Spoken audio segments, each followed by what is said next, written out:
Good morning, everyone. Can you hear me okay? Yes. Wonderful. Okay, so yeah, as Craig said, I have the most apt name for this job, and it's Sam Green-Armytage. And Craig did forget to thank one person in his little speech there, and that is Craig himself. The SGA wouldn't work without him, and you see the amount of time and effort he puts into this project, and I just thought he should get a mention because of the work he really puts into this. But anyway, AI. So, we all know it's coming. We all know that there are already use cases around us, and it's going to come whether we want it to or whether we don't. So we're going to have to learn to adapt. We're going to have to learn how to write policies for it and how to govern it responsibly. With there currently being little oversight from government in terms of AI specifically, we as organisations have got to work it out ourselves how we want to tackle this. So, to get onto our panel, so first of all we've got Sam Livesey, who's head of commercial at the law firm Pinsent Mason. Sam advises on complex technological, IP and commercial contract matters, specifically in sport, retail and consumer sectors. Sam advises on AI and technology procurements, along with many other contracts and agreements. So we're hoping this will be really relevant for you guys when you get questions from within the organisation around, can we use this? How can we use this responsibly? And Sam is also listed in the Legal 500 Hall of Fame for both IT and IP law, and in 2023 won the Legal 500 Northern Powerhouse Lawyer of the Year award. So Sam, on the sporting side, competes on the British show jumping circuit with her 3 horses, and is a former NED for British show jumping. Sam is also a previous member of British Equestrian's anti-doping panel, and so we will just quickly have a little show of hands for a poll. So throughout the room, I'm going to come and stand over this side. Can we just get a show of hands as to who has used an AI tool? That seems like most of us. Keep your hand up, keep your hand up. Keep your hand up if you've used it for work. Keep your hand up if you use it for work more than once a month, let's say. Oh wow, I wasn't expecting that many to go down. More than once a week. And we'll finish off by saying if you use it for significant gains in your productivity and for doing boring, repetitive tasks much more efficiently. Okay, so we've got a few. I'm seeing probably about 10. Okay, cool. So yeah, as you guys will be aware, AI is great so far, especially at reasonably entry level, for using for tools such as that. But we have to be really careful with what we enter into it. And we at the SGA have written some guidance on this, which apply to some of our application forms.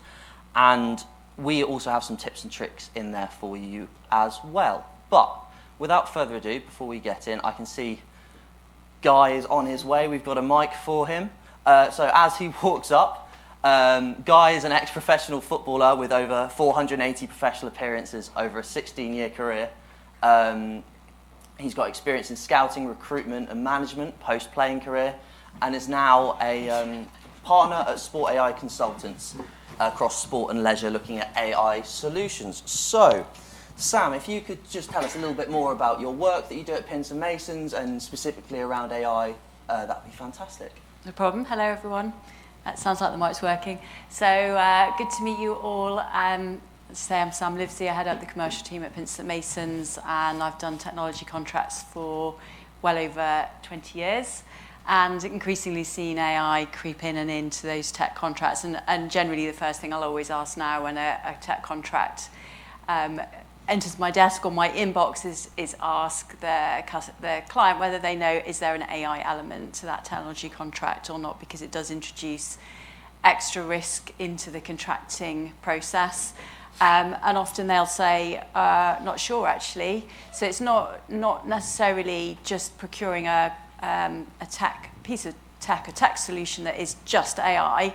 Normally there'll be an element of AI wrapped into it, which the client, you guys may or may not know about. And also because it's we're generally working with cloud solutions nowadays, there may be just a tiny bit of AI in it now, but who knows in the next couple of years how that AI element to that technology solution is actually going to grow and develop and become potentially the driving force of that technology solution. So it's always really important to ask that question.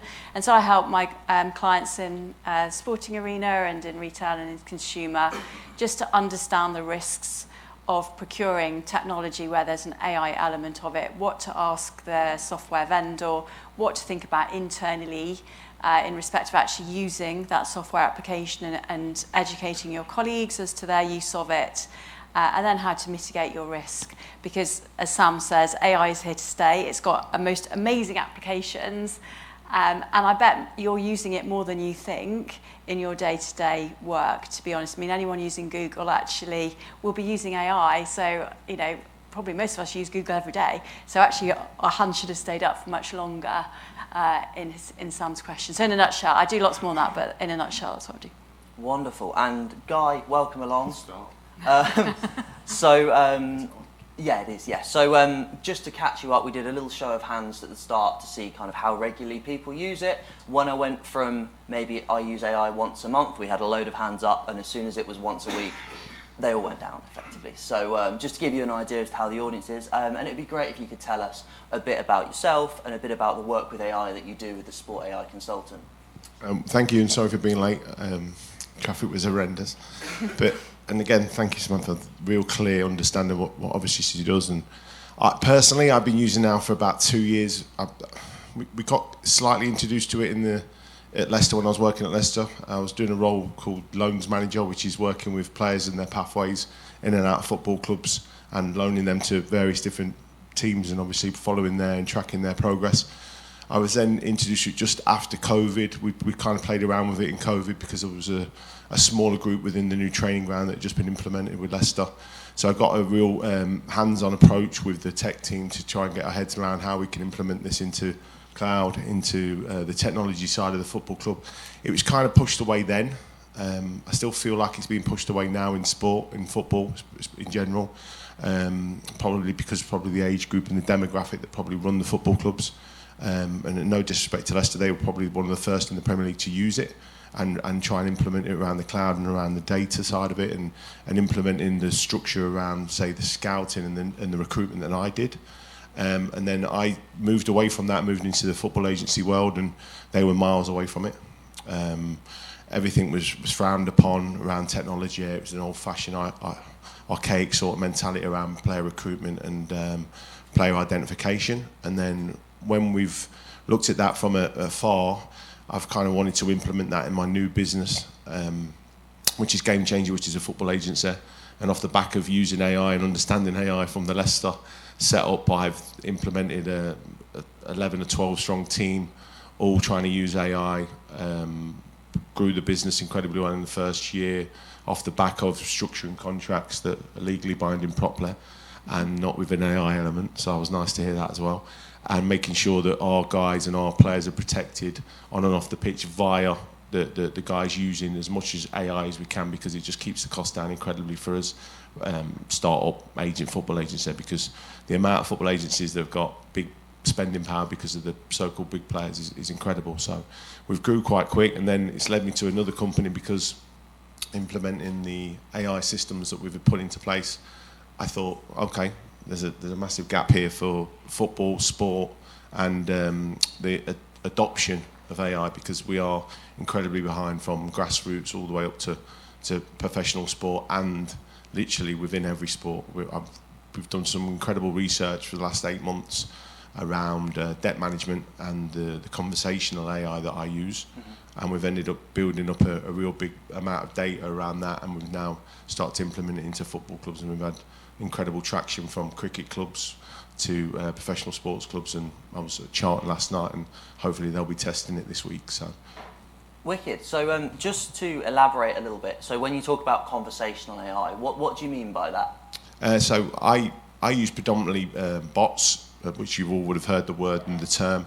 I would have bots set out sets of calls for sporting individuals or sporting businesses, and we launched our first AI bot, as you call it, an offer bot, a basic offer bot that offers a service to a customer or a client around a sports entity, a cricket club, season tickets to functions to hospitality to then an outreach bot from the offer bot to a customer that's not been in touch for a long time, to a client that's not been in touch for a long time, a sponsor or an elderly person or a group of elderly people that you know need reconnecting with the football club.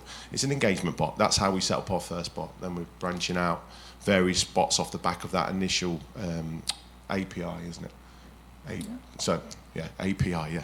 So I'm not tech savvy, but I understand it in regards to the way it's structured around the business. But the actual terminologies are unbelievable. What some of these guys are talking to me about. So don't be too harsh on yourself when you're not putting your hand up fully in this world, because it can be a bit bamboozling at times. But the API is actually the structure of the bot, to my understanding, and this will give you then some so many different sectors it can go into, and just off some little tweaks off the obviously the script, or in easy terms the prompts, which will give you an understanding of then how to dictate and direct the actual bot into the future of where you want to take the business. Wicked. Yeah, so I mean, AI currently in sports, some of the big uses of it, yeah, that fan engagement part, that personalisation of the messaging. So whether that's fans, whether that's players, whether that's members of your sporting organisation, it's about improving that engagement in this respect. Some of the other elements where it's being used are in terms of performance, in the performance sphere. So in terms of computing lots of data, meaning that instead of needing a vast hardware package to be able to analyse something, so I know one that gets used is it's called ball track AI in cricket. So you're able to analyse a bowler's bowling, see how much the ball's moving in the air, how much it moved off the pitch, the revolutions on it, and instead of needing a very expensive technical piece of kit, you can do that through a subscription, making it much more accessible. I know recently, I mean, it's been used as far away as Argentina cricket, so it's becoming much more accessible to people. And the other piece that it's being used for as well, in some respects, is the administration side and making that more efficient too. So if we look at a couple of the pitfalls and maybe stumbling blocks and things to look out for and be careful of, what really interested me when you were talking about what you do, Sam, is people knowing whether AI is involved in the tool or not. So why is that important for them to know? I think it's important just from a risk management perspective. So Craig talked a little bit earlier about doing DPIAs. So one thing to think about when if you're taking on some technology, it's got an AI element of it, is that AI going to be accessing and storing and using personal data from your organisation or from your fan base, from your athletes? And if it is, where is that personal data going? Is the solution going to be something that's hosted privately for you, or is it a solution that's available to everyone? So everyone's heard of ChatGPT, right? So what I always say in this type of presentation is, do you know who in your organisation is using ChatGPT to deliver their work? And what are they using it for, and what content are they putting into ChatGPT? Because it's a great tool, right? I can drop some stuff into it. Not that I would ever do this for a client, but I can drop some information into it and ask ChatGPT to rewrite a paragraph for me, and it'll come out and it'll rewrite, I don't know, my next Legal 500 entry or something, and it'll do it slightly different from what it did last year. That's a brilliant start. However, and there's no personal data and there's no client data, it's just information about me. And I'm happy about that to be in the internet. But if your colleagues within your organisations are dropping stuff in about your athletes, for example, or information that's about your organisation that you wouldn't necessarily want to be made available to third parties, if that's being used to create some content by ChatGPT, that's then sucked into the ether, and that information then could be actually processed and spat out to anybody anywhere in the world. So it's sort of that internal piece of making sure your colleagues know about, is AI, well, I guess, sorry, to go back to your question as why is it important. So it's important because if there's an AI element to that technology, that data will be used by the AI. And if it's purely for your organisation, great. But if it's actually something that's going to be publicly used, are you happy for that data actually to be potentially extracted and used for a third party and potentially out of context? And then and also sort of running on from that, a point that I would always make is about your data being cleansed, being fit for purpose. You're saying how important it is to have the data guys. So actually, one of the takeaways I'd like you as a team to take away as a group of people is AI's got these brilliant opportunities, processing data. It can revolutionise, it can introduce efficiencies, it will change the world of sport, definitely. But it will only ever be as good as the data that you put into it. And data cleansing is a massive activity. So actually, starting now to make sure that your data in your organisation is fit for purpose. So when you do have those use opportunities in AI, actually you've got a great bundle of data to drop in, and then that new data coming in as well is just capturing, making sure it's fit for purpose, cleansed, make sure you eradicate discrimination, any sort of information that potentially is out of date or actually isn't appropriate. Again, you need to just make sure that's cleansed out of your data collection. And then anything else? I mean, I could talk for hours, obviously. The other thing to just think about is intellectual property, which and then goes hand in hand with the whole piece about what does this tech actually do? What's it drawing through? So from an intellectual property perspective, if it's just working with your data, then the outputs are going to be safe, depending on, obviously, as long as your data's clean and appropriate. What it's going to come out, it's going to have worked with your data, analysed it, and come out with some outputs. And that intellectual property, as long as your terms and conditions are fit, that intellectual property will be with your organisation. So do always check your T's and C's, but it should be yours, right? But actually, if the technology is then drawing out information from across the internet, from other organisations, what's sat out there, and it's drawing it through and it's mixing it up with your data and coming out with some results, there's always a risk there as to, A, whose data is it that it's been mixed with and how clean and accurate is that data, but B, has there been an intellectual property infringement? So where was that AI technology permitted to crawl out, grab that information, that data, that content, mix it with yours and come out with some outputs and results which could potentially infringe the intellectual property of a third party. So it's really important, going back again to Sam's point, is to understand elements of AI that are in that technology, what they're doing, where they're getting the data from, whose data is it, and then who owns the outputs of it. Awesome. Thank you, Sam. And she's done it again, isn't she? For me, it's when I'm speaking to the team, so the two separate businesses, is 3 or 4 of us working in the sports AI consultancy, and which is probably a bit more around what you're doing in the legalisation of it all and sharing the data of other people's data, which they're giving to us to then work with, to the football side, which probably becomes a bit more touchy, feely. It's a bit more sensitive. So we try and let the clubs still do a lot of their data digging and data finding, because it's their data, then they can deal with the consequences. And if we then, I know you'll find the same problem, but if you start looking at from, say, one organisation, say ChatGPT and Gemini, which is Google, and Bart, which was the last one, and all the different names of these different sort of AIs, it really starts to confuse themselves. Which we found, and we'd done, a few years back when we was looking through the whole sort of which one was the best at the time to use and which one we wanted to stay consistent within the business. Because what we found, even with the agency, is Scotland have a different mentality, Norway have a different mentality, and we've got Norway agents and Scottish agents, and the tonality of obviously a lot of the stuff that's written and distributed back to you is very much, in their opinion, the ChatGPT or the AI. So we have to then decipher that, and then if you're giving it again into the agency, you're giving it then into a player or a player's parent, it's then broken down again from a totally personal point of view. And one of the biggest things in sport, especially after finishing myself, was the mental health aspect of what actually sport brings to a lot of people, and some of the data can be really disruptive that could actually cause a lad to have a borderline breakdown when he sees his report, and we go, and this is what we're giving you, and he's going, oh, well, the club's giving me this, and you go, yeah, but my agents give me this, and I've been there, I've sat in the room when they've done it, and then the dad's pulled out one from ChatGPT, and he's gone, well, it says this online, and we're sitting there in the room, all of us like trying to have a discussion about AI and their perception of their son from a recruitment background. So there's lots of different things we could do within the teams to really narrow the market. I think that the subjective and the objective data you get from these machines or beasts or whatever you want to call them. It's got to be, I'd say, confined to your business and how you set your business up, your sporting entity, and stick with one that you're consistently comfortable with, because the results will start to show and the results will start to transition into real positive outcomes, in my opinion, because I've found so many good uses for it.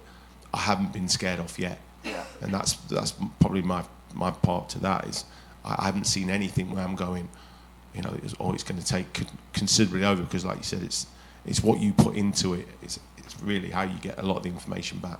Yeah, that whole point of if you put rubbish in, you'll get rubbish out, and if you put something good in, you'll get something much better out, is a massive point with it. It can't read your mind. It can only read the words that you give it. So one thing I know for myself is you have to be really prescriptive with what you're asking for. You can't just hope it understands what you mean. If you tell it exactly what you want, how you want it, that's where it thrives. A couple of other things to add to that as well are, when you look at many of these ChatGPT bots, especially like ChatGPT or Gemini or Copilot, is that they're very agreeable. So they want to give you an answer. So that can result in hallucinations. It can result in a lack of accuracy sometimes. So always check what it puts out with reality if you're going to use it. It's a great starting point and a great place to get your data, to get a really broad cross-section of data and some insight from it. But just always think to check the reality and check your prompts as well. Just before we go on to a Q&A session, if you guys could give everyone in the audience one, I'll maybe give you two if they're linked, takeaways to take home from this session, what would they be? And Sam, if we could start with you. As a lawyer, I'm going to have to say check the terms and conditions of when you're procuring the technology. So that, and then I also would say, as a link, so have an AI policy, both internal for your staff and colleagues, and then an external one. So have a position on AI externally and how you're going to partner and collaborate and use AI as an organisation, and ethically how you're going to use it. Awesome, thank you. And Guy? I think for me, it's, again, I've probably come a lot lower than Samantha's opinion, but I would say you've got to look at it from a real positive position. I don't see yet the negativity around it. I see just the amount of time it can save you as a business and also as an individual. It's mind-boggling. And I think if you can come away from this with a real open mind to giving it a go, but consistently giving it a go and giving yourself a new skill set, I think with probably the people we've got in the room and your backgrounds, you'll add to it and it'll benefit from you adding to it. This is the problem, I think, where our scaremongering that's going on within certain areas of the press about it and things like that is putting us off the tech. But we're put off by phones. They've transitioned into our working lives, our lives. So if we can kind of manage this before that sort of guidance from that comes later on down the line, I think we can come to a real good place with it. And I think it can only benefit sport myself. I think it can only benefit the stuff I'm doing. So I'm going to keep using it and hopefully benefit from this group of people learning from it as well. Awesome. And the only piece for me to add, I think you covered the whole check the T's and C's really well, because many of these bots will just use what you've put into it for its next version, and it'll learn that and take that on board. The only thing I would say is, if you're looking to get started and don't know where to start, look up the words prompt engineering. That's getting better at telling it what to do, and that will improve what you get out. So that would be mine. So have we got any questions? We have a mic at the back, so if you could raise your hand. I think, is there one on the left? Yeah? Have you got one? The mic's coming just over here, Libby. Okie doke.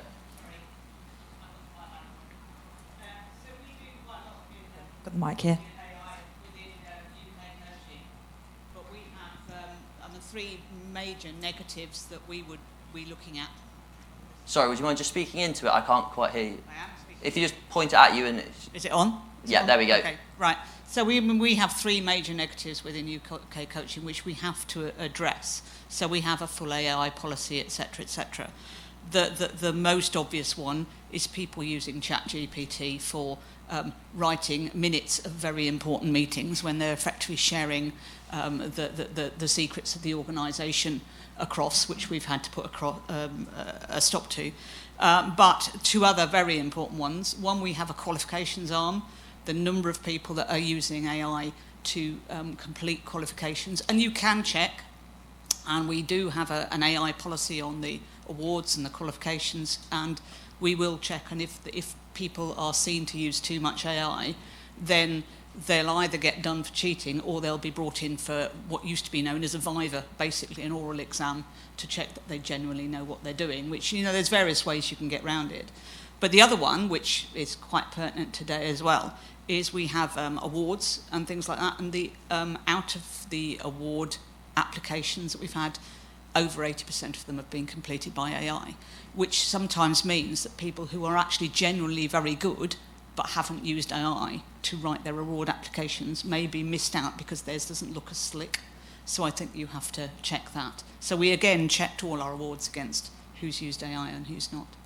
Yeah, that's something we've had with the SGA actually. That's part of why we came up with our AI policy for our applications, in that we don't want to say flat out you can't use it, but we do have rules and regulations in there, partially to protect yourselves. So hopefully someone doesn't go sharing all their organisation's inner secrets with it whilst they're trying to write the best application form possible. But also for us, because we don't want to necessarily prefer something that's maybe written slightly in a more effective way by AI than someone who's actually got another application themselves that they happen to write by hand and they might have misspelt something somewhere, and we don't want to hold that against them. So in terms of the award stuff, that's really important. And again, with the certification stuff in there as well, that's a massive one. And also defining how much is too much. I don't know if you guys have anything you want to add to that, or no, we're good? Yeah, I think that it's really good points. We do a lot of work at Pinsent Masons with universities, and so clearly they have to, they're totally on it in respect of the work that the students are delivering, and making sure it is their own head that's done it and not AI. So it's something definitely to be mindful of. Yeah, just from an educational point of view, I think there's, like I said, lots of good applications to it. But from a negative, and I've seen it over in the States with the NCCA, isn't it, which is the college system, and books over here, a lot of the top athletes are going through the AI system and coming out the other end because of obviously they're academically that side, and this side for the athletics. So yeah, we do have to be careful about that. And it's something that we've implemented within the business model around the agency and the sports AI to work with the so-called leisure education providers as well. And UK coaching comes under that for me. They offer a fantastic facility to teach and guide people in the right direction. So working with them and the leisure and the conversational AI is something we're looking to do, about speaking with the customer and speaking with the education provider around how we can implement that into an education system. And then we're talking to the actual customer or the educator or the guy or lady who's doing the course. So we get to know the voice and get to recognise the voice around it, and then we can target that within the course and understand the tone if they're cheating. Awesome. That's another thing. Wicked. And we have time for one more question if it's out there. I can see a hand up at the back there. Sorry, I saw that one go up first. We will answer. If you've got any more questions as well, sorry, just before we ask it, if you've got any questions, please come and ask us in the break. We're happy to have a chat. Sorry, off you go. Thanks. John Harrison from UK Sport. Just listening to Guy and Sam talk there, you talk quite differently about, I guess, levels of risk that you might find acceptable. And I guess I'd be interested to understand if you think it's more about risk management and about accepting a level of risk that you're comfortable with, setting up policies and effective training so you can make the best use of AI tools. So thinking about how you turn off certain functionality in AI, for example, where stuff is shared back to the community or back to the sort of training and development side of things. Just interested in your thoughts around that. Yep. Shall I start? Yeah. Please, Yeah.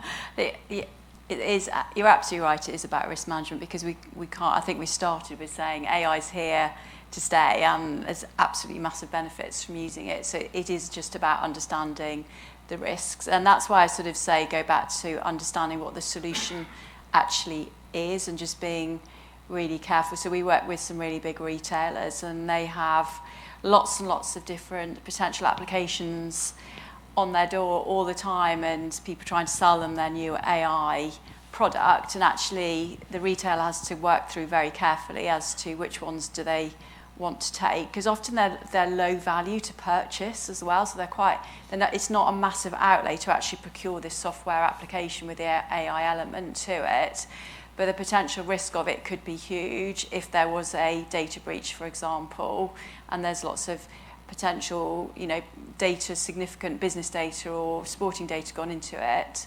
So it's sort of working out how much, what is the benefit of using that AI, and then ascertaining what is the risk of doing it, and doing a DPIA, for example, if there's personal data going to be dropped into it, because once it's in it, how long does that data stay in there, and is the ability, the right to be forgotten, is there the ability for the individual to have their data taken out of it?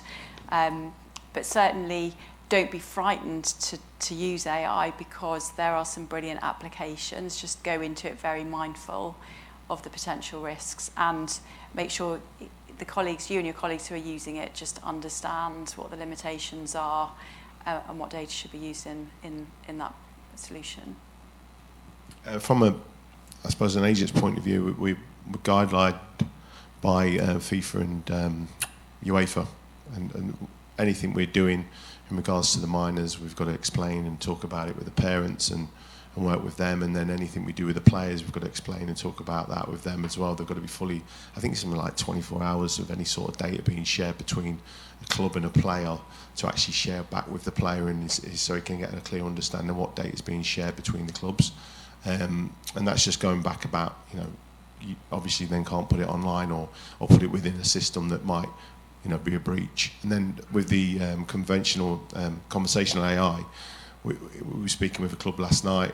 We've just literally signed documents with another football club. We've signed documents with a cricket club around that information that we receive from them. What are we actually doing with it? And we're literally, leaving that down to the team that's passing us, because we want them to secure it the best way they can, so that when we can work with it when they're ready to, and so they feel comfortable with everything they're doing as they share it with us, to then obviously come out with the outcome. Like Samantha said, a lot of the so-called products out there are relatively, I say good value, not cheap, but relatively good value to set up and get implemented into the business. But I think it still comes down to what, again, you guys and you ladies are obviously involved with this, going, how do we implement it to benefit us as a business, benefit us as people? And I think some of the disruptiveness of the slow process or the uptake of this is down to the question at the back. It's, what am I going to do when I do pass this along the line to the AI providers, and are they going to be disruptive with this sort of technology? Because the consequences could be huge, and you're right to ask that. And we're trying to implement every rule and regulation within the UEFA or FIFA, and then we're trying to implement everything regarding the Data Protection Acts and the things that we've been doing in and around the business and the debt management. So we're thereabouts, but we're guided by the company that we're working with as well. Wonderful. Thank you very much, Guy. Thank you very much, Sam. Thank you for joining us. And I hope you guys found that session insightful. Please ask us any questions you have after this in some of the networking breaks. And I'll pass on to Craig, and we will get on to the next talk about the black hole of effectiveness. But thank you very much, guys.